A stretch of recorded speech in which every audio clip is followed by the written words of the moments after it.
आई भैया, आप लोग के बीच में हम मिशन गायक सुरेश सागर एगो जाति विशेष पर गावे जा रहल बानी गीत।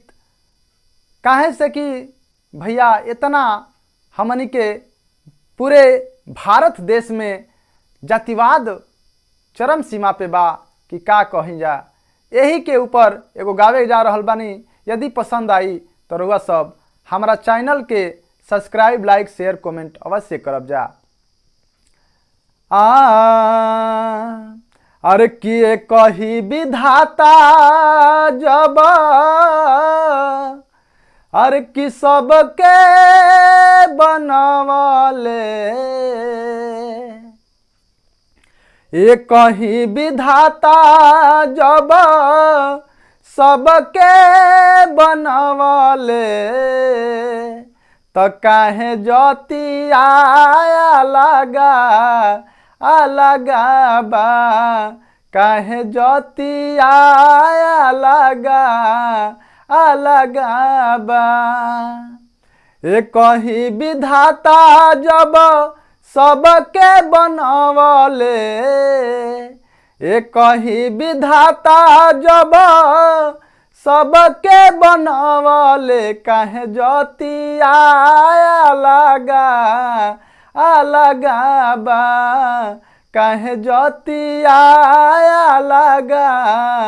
अलगा बा। ए कहीं ह खून सब कर, ए कहीं ह पानी, तब काहे भेद भाव हम पूछतानी। ए कहीं ह खून सब कर, ए कहीं ह पानी, तब काहे भेद भाव हम पूछतानी। आए कहीं धरतिया आए के समानवा, ए कहीं धरतिया आए के समानवा, धारा मावा अलगा बा, काहे ज्योतिया अलगा बा। दुइये गो जात बनल नर अउरी मादा, झूठहू के फेरा में भर मावे लोग जादा। दुइये गो जात बनल नर अउरी मादा, आ झूठहू के फेरा में भर मावे लोग जादा। आए कहीं गरा भावा से सब कर जनमावा, ये कहीं गरा भावा से सब कर जनमावा, लाला नावा